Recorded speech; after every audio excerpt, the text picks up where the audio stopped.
They charged me $1,200 for unauthorized occupancy in my own cabin 3 days after my mother's funeral.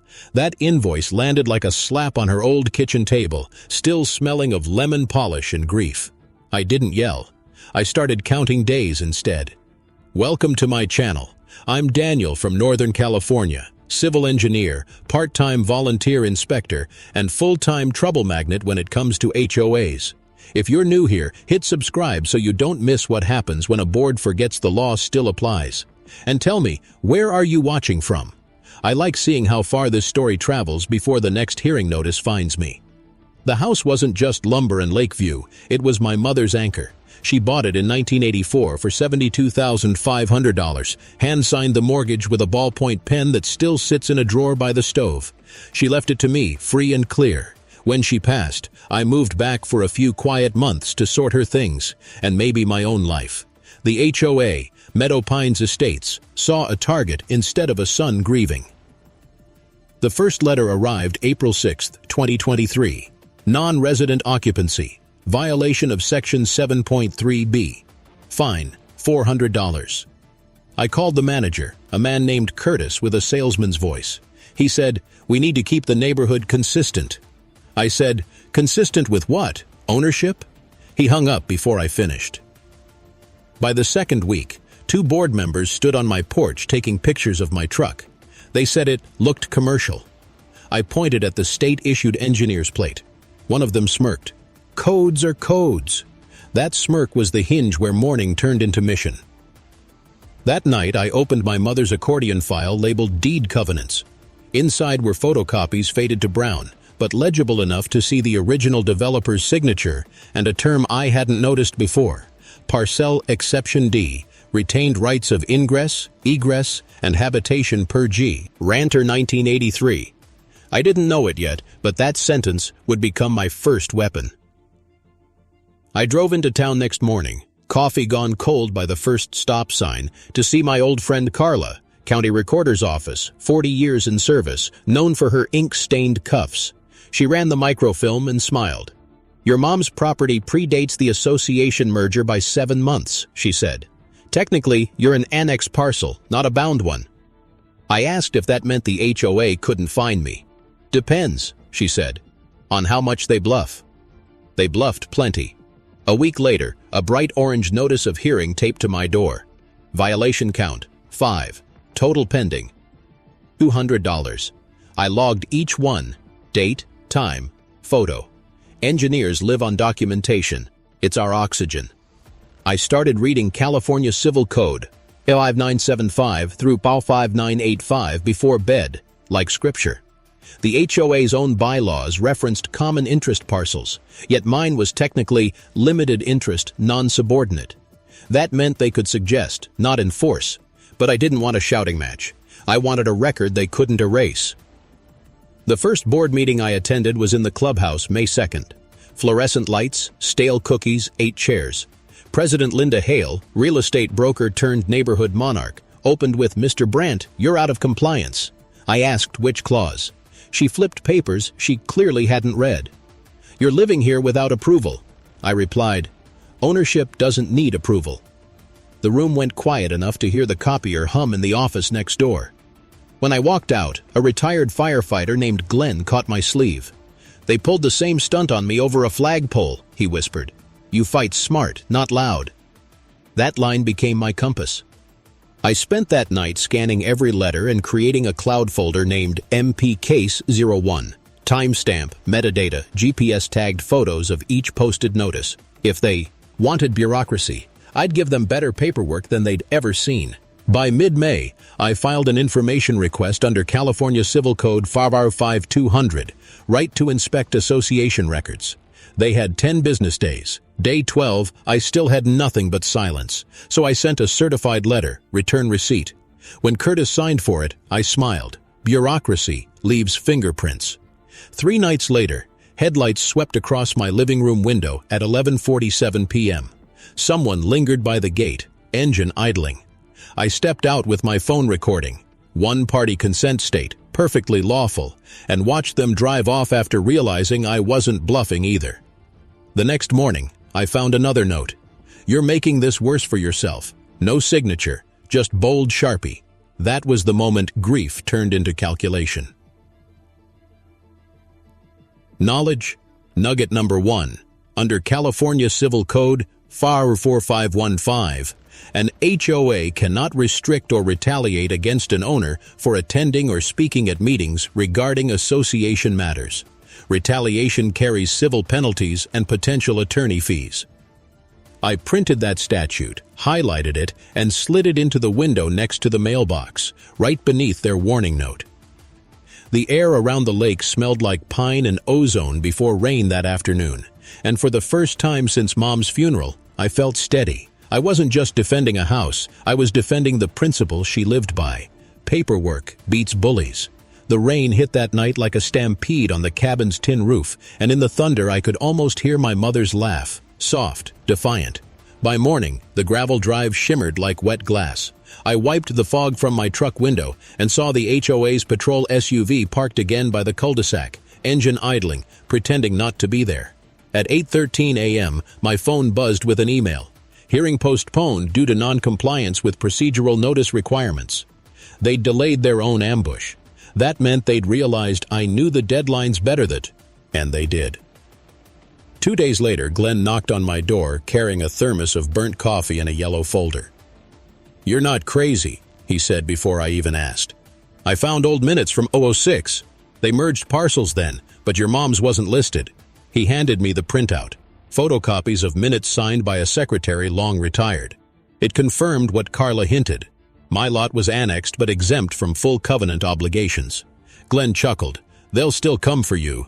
People like Linda hate being wrong more than being broke." He wasn't wrong. By June 1st, I'd been cited again, this time for improper lighting. My porch bulb was apparently non-conforming color temperature. I checked the bylaws. No such clause existed. I emailed Curtis at 7:12 p.m. with one line. "Please cite exact subsection." No reply. Second engagement time. If you're firmly anti-HOA, tell me below how you'd stand your ground. And if you've never faced one, stick around. There are a few watching these stories who are board members. Leave your message for them right here. I'll make sure they see it.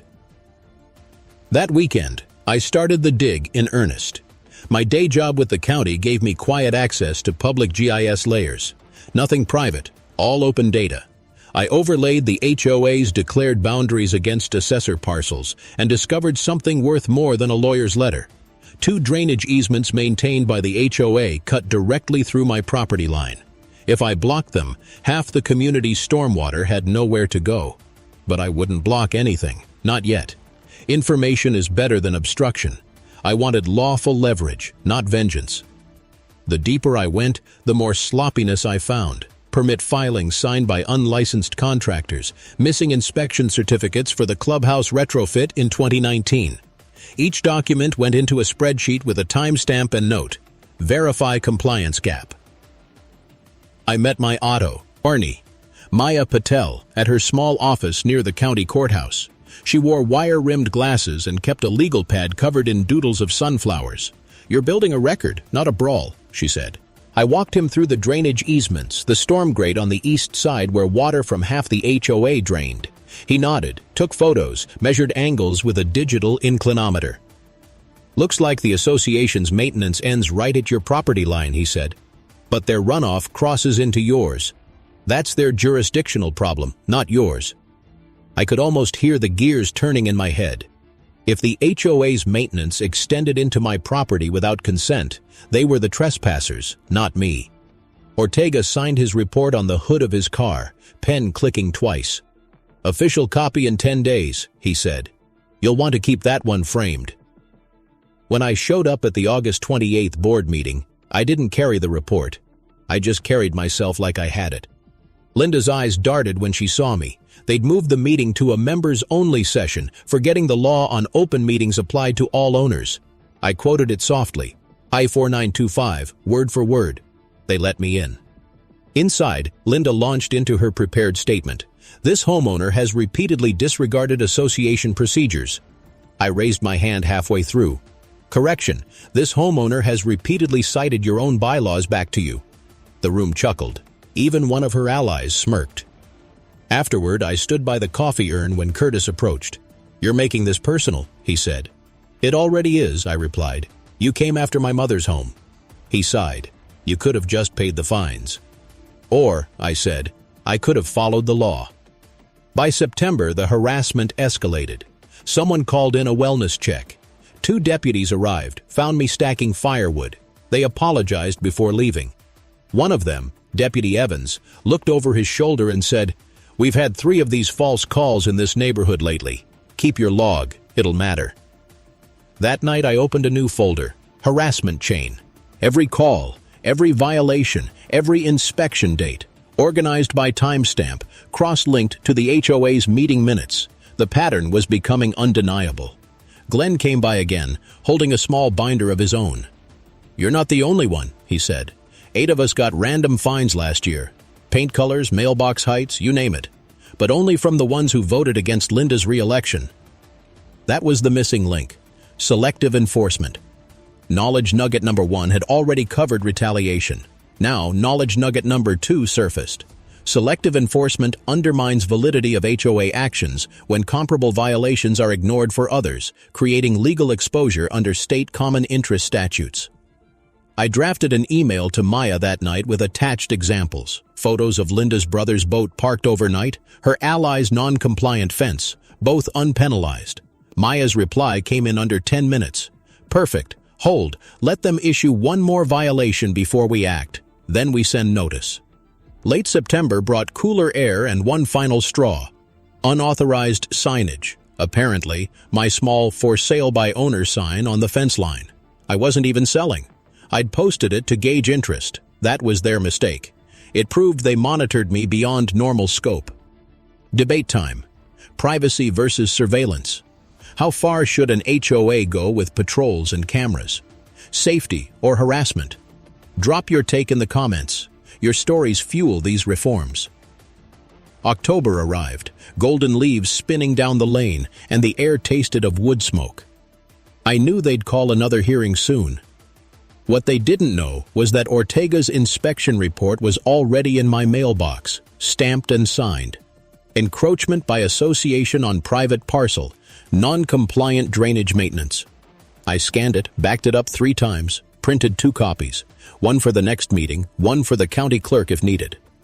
That week I spent evenings tightening my case, cross-referencing the association's bylaw lapses with their expired corporate period, noting every procedural violation, unposted agendas, late notices, quorum shortages. They weren't just petty, they were incompetent. Maya and I met again Thursday. She flipped through my binder, tapping each tab. "You've built this like a civil engineer," she said. "Every support load-bearing." I smiled. "You think it's enough?" "It's more than enough. You're not just going to beat them, you're going to teach them how to govern." Her confidence steadied me. But under it all, I still felt the weight of that first day, my mother's handwriting on the deed, the lemon polish scent fading from the wood. That's what I was fighting to keep intact. 2 nights before the next meeting, a thick envelope slid under my door. No return address, just HOA letterhead. Inside, final notice of enforcement, eviction proceedings possible. They were bluffing beyond their authority, and that was their fatal error. Because an HOA can't evict a deeded owner, not without court order, not under California statute. It was a scare tactic that crossed into legal misconduct. I placed the letter flat on the table, snapped a time-stamped photo, and whispered to the empty room, "Thanks for overplaying your hand. Debate time. How to fight. Buy leverage, rights, notes, assets, or go straight to court. What would you do if the HOA threatened your home? Drop your thoughts below. Every real case helps others prepare." As the rain began again outside, I opened my laptop and pulled up county parcel listings. If they wanted to play property games, I'd play better. There was a line item. Lot 43B, Common Access Roadway, valued at $1,250 in unpaid taxes. A shared easement, and if I bought it, the HOA's main entry would technically cross land I owned. I clicked Request Purchase Packet, and that, quietly, was how the countdown to reversal number 1 began. The county sent me the packet by courier 2 days later, standard tax lien sale paperwork, a checklist of signatures and notarizations. I read every line twice, then called Carla at the recorder's office. Hypothetically, I said, if someone purchased a defaulted easement parcel, would that give them control over right-of-way usage? She chuckled through the phone. Depends who's crossing it. If it's common access, they owe easement rights. But if the easement hasn't been maintained or recorded properly, she paused for effect, then technically, they need permission. That night I filled out the forms, wired the $1,150 plus $78 filing fee, and overnighted the packet. It was purely lawful, completely public, and absolutely invisible to the HOA, because they never checked county updates more than once a year. The moment the deed posted, every board member, including Linda, would be driving across my road to reach the clubhouse. But for now, I stayed quiet. The next board meeting was October 18th. They gathered inside the clubhouse, warm air humming through vents, the smell of stale coffee filling the corners. I brought Ortega's inspection report in a sealed envelope and left it on the table in front of me like a loaded weapon. Linda cleared her throat. "Mr. Brandt, you're here regarding outstanding violations?" "Actually," I said, "I'm here regarding encroachment." Her face twitched.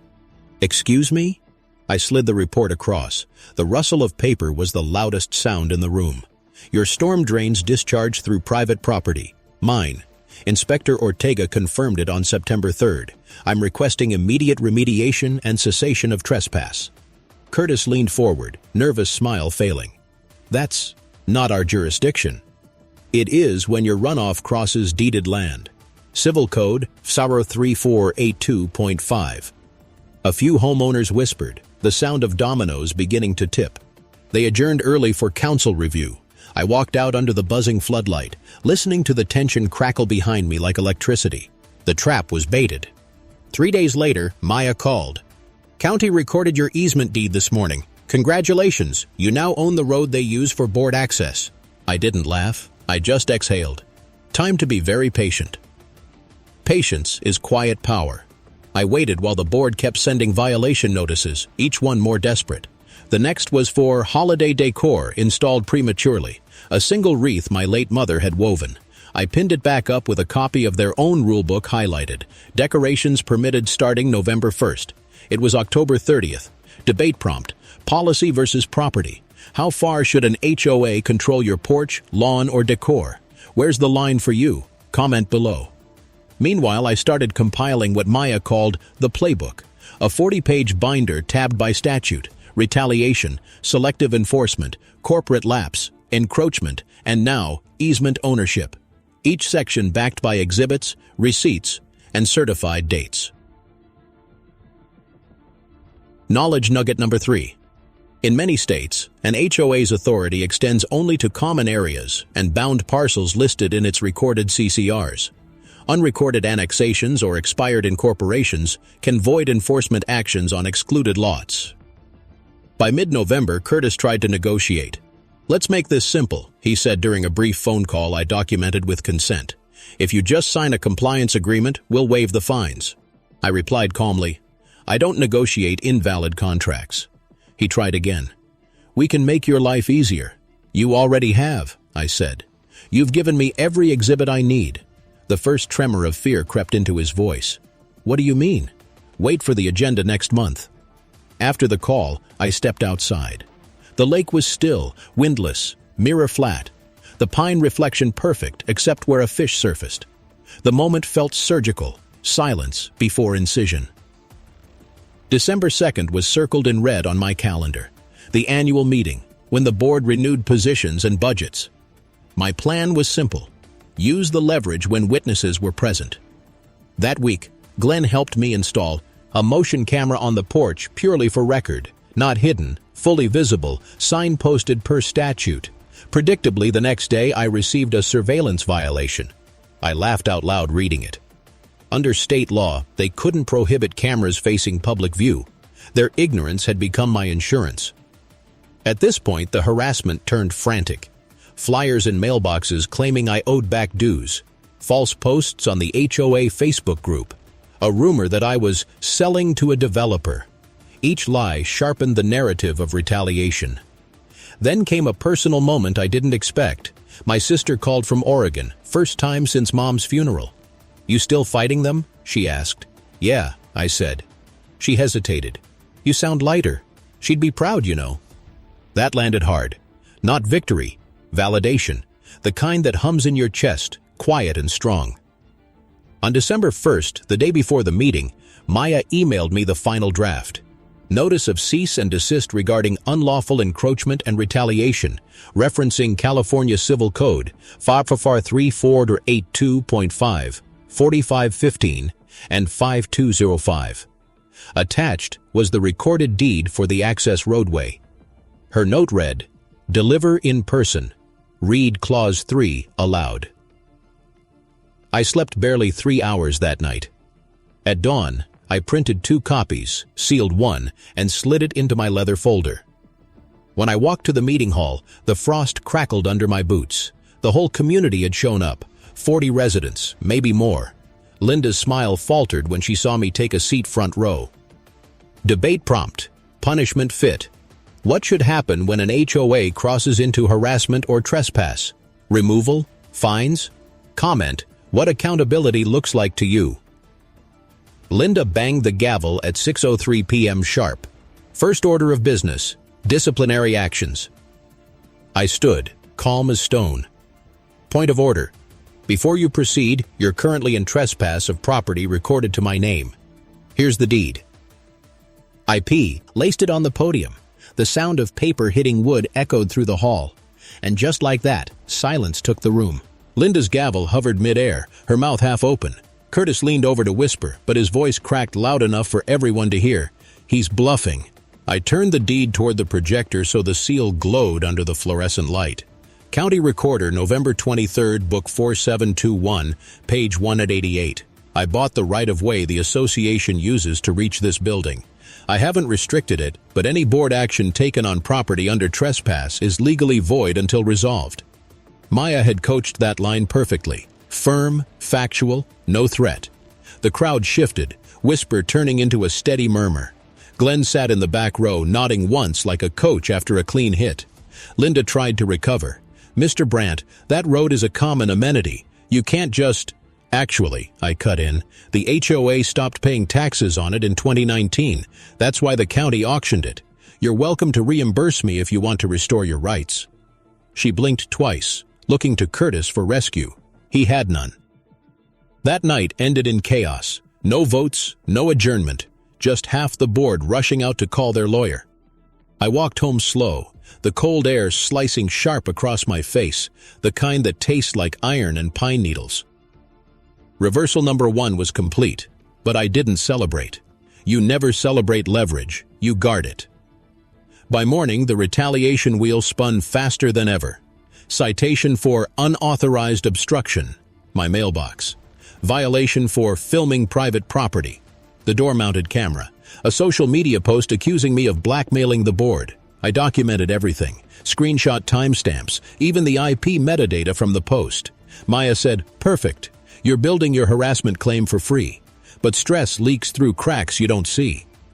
One night, I caught myself measuring the distance from the cabin door to the truck, rehearsing how fast I could load boxes if things went bad. As it hit me, fear isn't the opposite of courage. It's the fuel that makes it count. Glenn stopped by that weekend with his old Labrador. "You rattled them good," he said, pouring coffee into a chipped mug. "Now they'll look for blood." "I'm ready," I told him, but he saw the tremor in my hand and didn't call it out. Knowledge nugget number 4. Under most state laws, HOA boards owe a fiduciary duty to act in good faith and within their recorded authority. Personal liability can attach when they knowingly exceed that scope, especially after written notice. December bled into January. Letters kept coming. I kept stacking them into a box labeled Evidence C. Somewhere between the 6th and 7th notice, exhaustion gave way to method. I built a spreadsheet logging every retaliatory act: date, actor, clause cited, statutory breach, columns of quiet power. Mid-month, a courier arrived with a thick envelope from the HOA's attorney. Demand for immediate surrender of access parcel. I smiled. They'd stepped onto procedural ice. Their lawyer had filed the letter under the association's lapsed corporate name, the one void between 2015 and 2022. Maya laughed when she saw it. They just handed you Exhibit 22. Debate time. Fines versus fairness. When penalties become profit centers, is that governance or extortion? What fine amount crosses your line? Drop your number below. I track the averages for future cases. The smear campaign peaked the last week of January. Someone printed flyers claiming I'd threatened volunteers and pinned them to mail kiosks. I pulled one down, smoothed it flat, and noticed the typo in their own association name, Amateur Hour. That night, while scanning the flyer, I saw headlights pause again at the end of my drive. I stepped onto the porch with my phone recording. "Evening," I called. Silence. The engine revved and vanished into the dark. The next morning, frost crusted the mailbox. Inside was a plain envelope with no return address, just a single printed line. "We know what you're planning." I stared at it, the chill seeping through my gloves, and realized the line between intimidation and evidence was razor thin. I photographed it, bagged it in a plastic sleeve, logged the time, 7:41 a.m., and dropped it off with Deputy Evans that afternoon. "Keep stacking proof," he said. "You're almost there." By February, fatigue had settled into my bones, but so had resolve. The state's Housing Compliance Office confirmed Ortega's findings in an official notice to the HOA. Mandatory corrective plan required within 30 days. Their bluff was unraveling publicly now. Debate time. Developer ties. When HOA presidents have business interests with local builders, should they be barred from voting on contracts? What penalty fits conflicts of interest? Comment your view. Regulators read these threads more than you think. I knew the next meeting would be explosive. The compliance order, the trespass issue, the corporate lapse, all converging. But before any confrontation, Maya insisted we file a simple civil notice to the county. Owner reserves right to restrict access pending remediation. It wasn't enforcement, it was preparation. Glenn helped me carry the file boxes to my truck that evening. He patted the hood. "You ready for the big show?" "Almost," I said. "They still think I'm bluffing." He grinned. "Then tomorrow, give them a mirror big enough to see themselves." That line stuck with me all night, echoing over the hum of the heater and the whisper of snow against the windows. I didn't know it yet, but the public set piece would unfold less like a meeting and more like a trial. And this time, there'd be an audience, a neutral officer, and every light in the room pointed where it belonged. The morning of the annual budget meeting arrived gray and windless. I parked near the clubhouse an hour early, the same gravel lot they now technically crossed because of my deed. Through the windshield I could see Linda rehearsing her opening remarks, lips moving silently, paper trembling just enough to betray nerves. Inside, rows of folding chairs filled fast. Homeowners came curious this time, not passive. The HOA's attorney sat beside Curtis, shuffling a folder thick enough to look important. Glenn took his seat near the back, thermos steaming. Maya slid in next to me, calm and composed, as if this were another courtroom instead of a clubhouse. Linda opened the session. "Before we begin, we must address a property matter concerning Mr. Brandt." I stood when she gestured. "Gladly." I walked to the podium and handed a copy of the county's compliance order to the attorney. "Before we talk about budgets, you might want to acknowledge this state directive. Your association has 30 days to correct the stormwater encroachment and drainage violations. You are, at this very moment, non-compliant." A collective gasp rolled through the room. The attorney flipped through the papers, lips pressing thin. This wasn't served properly. "It was," I replied, pointing to the certified mail receipt stapled to the front. "Signed by your property manager at 9:14 a.m., February 3rd. The gavel didn't fall this time. Linda just stared, eyes darting to the crowd. "Let's take a recess," she murmured. "No recess," I said, my voice even. "You called this meeting on association land accessed through a roadway now owned by me. I'm allowing this meeting to proceed as a courtesy, but let's clarify jurisdiction before decisions are made." A murmur turned into open whispering. Glenn raised his hand. "So does that mean they've been meeting on trespassed land for months?" I didn't answer. Maya did. Yes, she said, standing. And under state law, any board action conducted on unlawfully accessed property can be challenged as voidable. My client has been more than patient. The attorney whispered something to Linda, who finally found her voice. We'll review. Do it on record, I interrupted. Right here, right now. At that moment, the door opened behind us. Deputy Evans entered in uniform, calm, carrying a folder. The room froze. Evening, folks, he said. Just observing.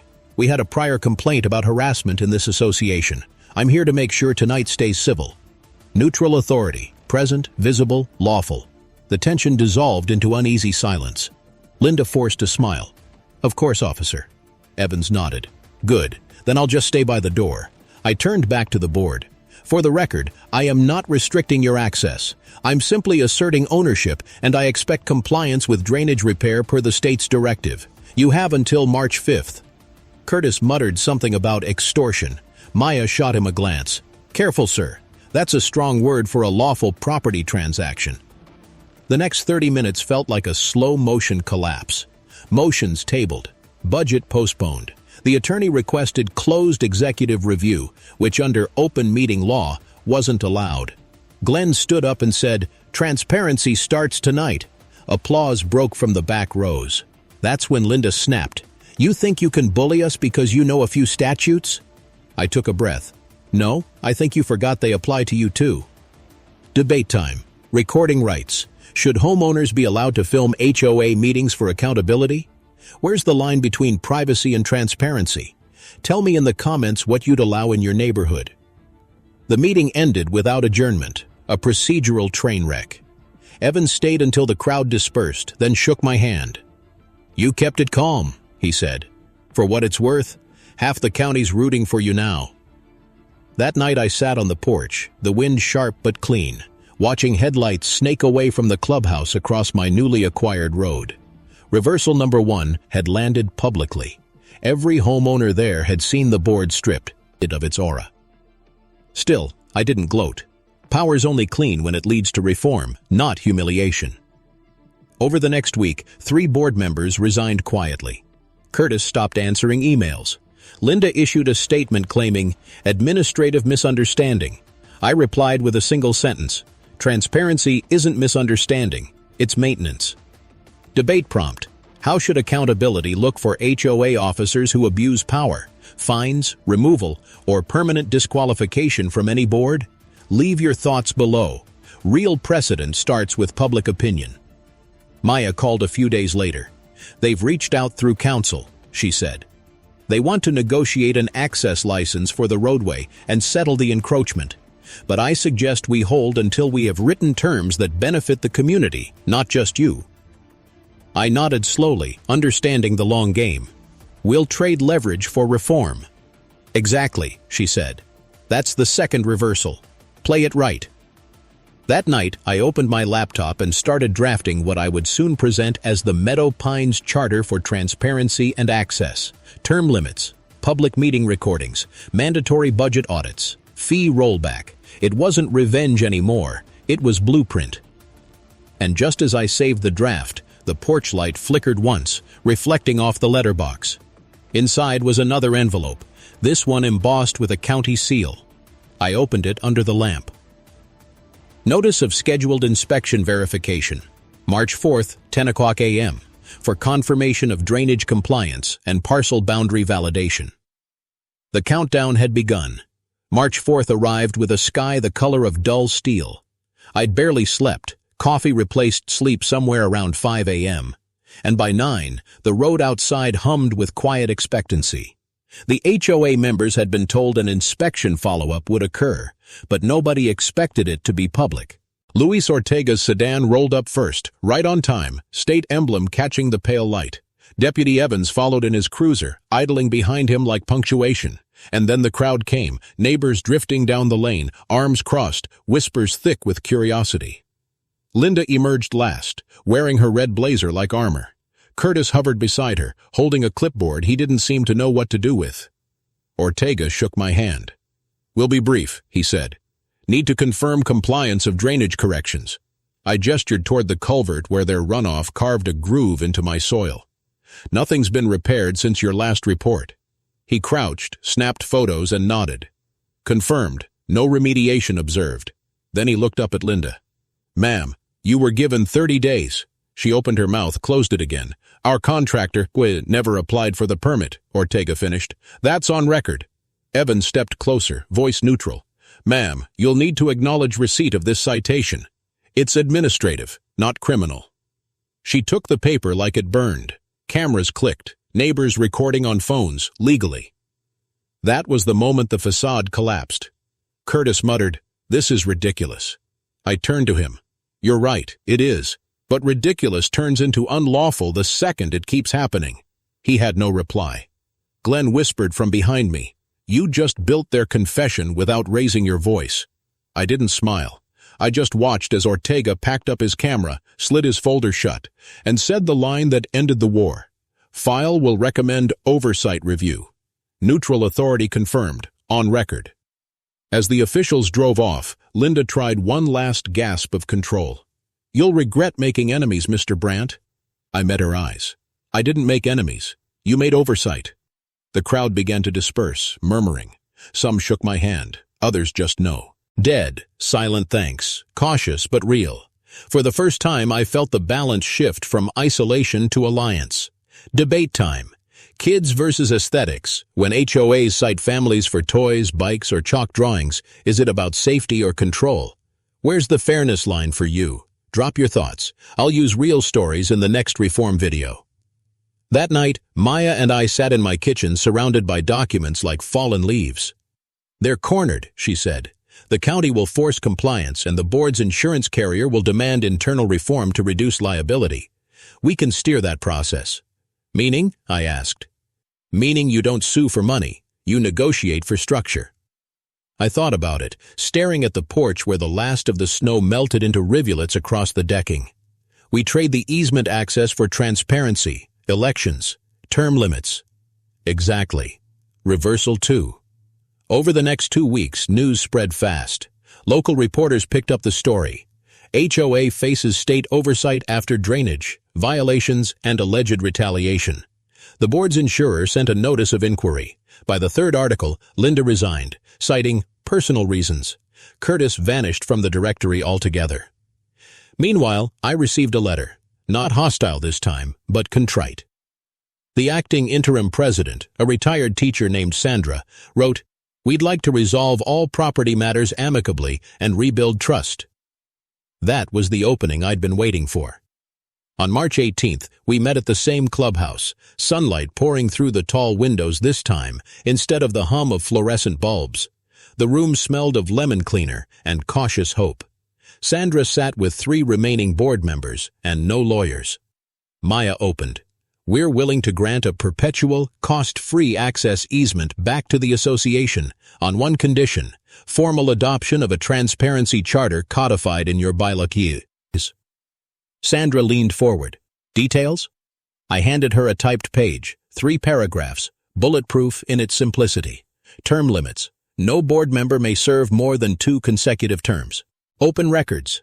All financials, minutes, and correspondences posted within 15 days. Independent audit. Annual third-party audit, results published. Fee. Rollback. 15% reduction for all residents within 1 fiscal year. Community access. Public recreation and youth programs reinstated. Sandra read it twice. "Fair," she said. "Very fair." She signed, handed me her pen. I signed. Then Maya notarized it on the spot. Debate time. Should homeowners push for audit transparency and term limits in every HOA? Yes or no, and why? Let's build a public list of reform demands together. After the meeting, Glenn clapped my shoulder. "You turned a fight into a fix," he said. "Not many pull that off." "Mom would have hated the mess," I replied, looking toward the lake, "but she'd have loved the cleanup." As dusk fell, the new board posted the signed charter on the bulletin board under the headline, "Restoration Begins." I walked home down the same gravel road, now legally shared again, hearing the soft crunch under my boots, the sound of something heavy finally lifted. By April, the thaw had turned the lake to glass again. I'd spent the past weeks catching my breath, learning what quiet sounded like when it wasn't an ambush. The HOA's website now carried real minutes, real budgets, real signatures. Transparency wasn't just a word anymore, it was a routine. A letter came from the county inspector's office confirming closure of the drainage case. Remediation completed, compliance verified. They'd done it right this time, graded, sealed, and rerouted under proper permit. No shortcuts, no excuses. Glenn stopped by carrying 2 mugs of coffee. "Feels different around here," he said, looking toward the refurbished culvert. "Like the place can breathe again." "Accountability's good ventilation," I said. He laughed, wheezy but warm. "You should put that on the next sign." The HOA, Sandra's leadership, had already announced open elections. People who'd hidden behind complaint emails were now volunteering for committees. Even Curtis resurfaced online, this time posting an apology for missteps in communication. I didn't need his apology, but I recognized what it cost him to write it. Knowledge nugget number 5. Once an HOA adopts transparent governance and adheres to statutory due process, it often reduces legal exposure and insurance premiums by measurable margins, sometimes 10 to 15% within a year. Accountability isn't just moral, it's financially smart. Local news picked up the story one last time. Lake HOA implements reforms following residents' legal stand. They interviewed Sandra, not me. She called it a reminder that good governance starts with listening. That was exactly how I wanted it framed. I did, however, get one small feature quote near the end. "Documentation is just another word for respect. When people feel seen in writing, they behave better." Debate time. Policy versus property revisited. After everything, how much authority should any HOA have over personal property? Limit them to safety rules only, or allow aesthetic standards? Drop your line. We'll measure consensus for the next case study. The spring open house brought everyone out. Tables of cookies, kids chalking the sidewalk, old-timers swapping stories. Someone pinned a new sign above the community bulletin board. Meadow Pines Charter Day, every April 10. Beneath it, a small print line read, "Founded in reform, sustained by neighbors." Sandra handed me a folded sheet. "We set aside a scholarship fund in your mother's name for local students studying civil or environmental engineering." I swallowed hard. She'd have liked that more than any plaque. "Then we did it right," Sandra said. When the music faded and the sun dropped behind the ridge, I walked back along the Me road that once divided us. The air smelled of pine sap and charcoal, laughter echoing from the clubhouse. For the first time, the porch light at my cabin wasn't a sentinel. It was just a welcome. If you believe I fought the right way, and this is how it should end, say a few words in the comments for your friend. Subscribe so future stories reach you first. As responsible citizens, share this so others learn and get inspired. That's on us. I sat at my desk, turned the last page of the old binder, and stamped it, closed. Then I opened a fresh folder labeled Case 2, Pine Ridge Commons, because sometimes justice doesn't retire, it just changes neighborhoods. The porch light reflected on the legal letter still pinned to the wall, a quiet promise kept.